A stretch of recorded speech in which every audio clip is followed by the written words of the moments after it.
A paz de Jesus, tudo bem com você? Meu nome é Lucas e hoje nós vamos estudar um pouquinho sobre a instituição da Eucaristia, fazendo a leitura da Bíblia no nosso dia a dia, do capítulo 22 de Lucas. Mas antes de tudo, vamos fazer a oração do Espírito Santo para que ele possa nos conduzir e nos guiar durante esse nosso estudo. Em nome do Pai, do Filho e do Espírito Santo. Amém. Vinde, Espírito Santo, enchei os corações dos vossos fiéis e acendei neles o fogo do vosso amor. Enviai o vosso Espírito e tudo será criado e renovareis a face da terra. Oremos, ó Deus que instruíste os corações dos vossos fiéis com a luz do Espírito Santo. Fazei que apreciemos retamente todas as coisas, segundo o mesmo Espírito, e gozemos sempre da sua consolação, por Cristo Senhor nosso. Amém. Estava próxima a festa dos pães, sem fermento, chamada Páscoa. Os sumos sacerdotes e os escribas procuravam uma maneira de se livrar de Jesus. De fato, tinham medo do povo. Entretanto, Satanás entrou em Judas, chamado Iscariotes, um dos 12. Ele foi combinar com os sumos sacerdotes e com os comandantes da guarda como entregar-lhes Jesus. Eles ficaram muito contentes e concordaram em dar-lhe dinheiro. Judas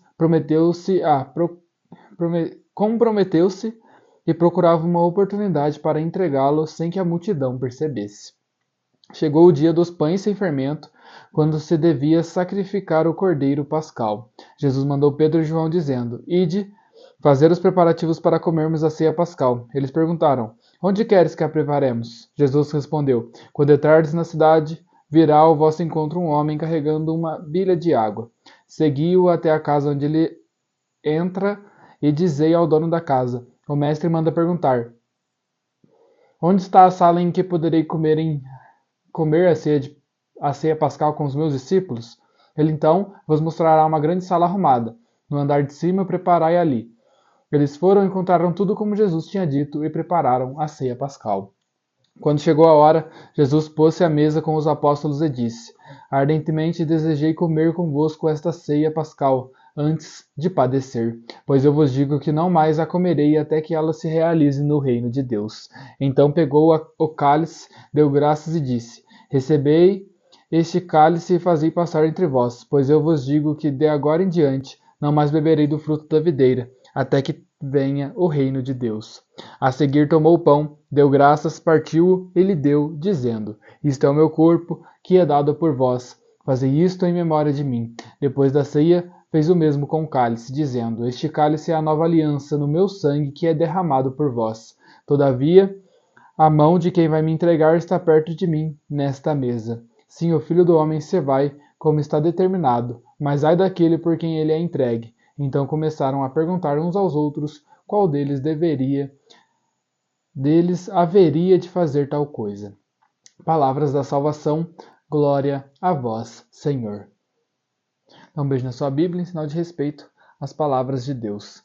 Pessoal, no vídeo de hoje a gente vai ver o ápice da nossa fé católica, que é o momento em que Jesus institui a Eucaristia. É o momento que ele traz a Eucaristia e coloca ela ali no meio dos discípulos para que eles pudessem trazer isso para todos nós. E esse é um dos ritos mais antigos da nossa Igreja Católica, né? Se você for ver, desde os primeiros séculos existem... os discípulos já faziam esse tipo de coisa. E eu vou fazer a leitura do princípio eterno, né? Não tem promessa nem ordem o vídeo de hoje, mas tem apenas um princípio eterno, que é a instituição da Eucaristia. A seguir tomou o pão, deu graças, partiu e lhes deu dizendo: Isto é o meu corpo, que é dado por vós. Então, Jesus não fala que isto é um símbolo do meu corpo, Jesus não fala esses tipos de palavra. Ele fala claramente: isto é o meu corpo. Então, o que Jesus estava querendo dizer com isso? Que aquilo que ele estava na mão, aquele pão, realmente, naquele momento em que ele fez a oração, que ele consagrou, ele se tornou o corpo de Jesus. Ele se tornou o corpo daquele que nos alimentará para o resto de nossas vidas. Que é dado por vós, fazei isto em memória de mim. Então, ele, além de nos dar o seu corpo, ele pede para que nós façamos isso, para relembrarmos da sua memória, né? Então ele vai nos dar o alimento da vida.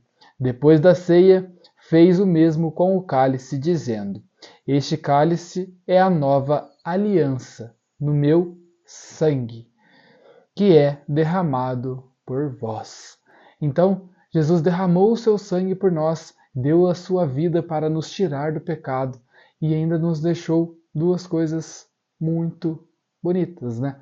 Ele deixou o pão da vida e o cálice da salvação, o cálice que nos purifica de todos os pecados e o pão da vida. Então, a gente deve sempre desejar estar com Jesus Cristo e recebê-lo em nossa morada, por mais que não sejamos dignos. Senhor, eu não sou digno de que entrei em minha morada, mas dizei uma só palavra e eu serei salvo. Então que nós possamos todos os dias desejar receber Jesus no nosso templo, que é o nosso corpo, e que nós possamos fazer do nosso corpo um local agradável para a presença de Deus, para a presença de Jesus Cristo. Pessoal, muito obrigado por assistirem esse vídeo. Curtam, comentem, compartilhem. A paz de Jesus, salve Maria e tenham um ótimo dia.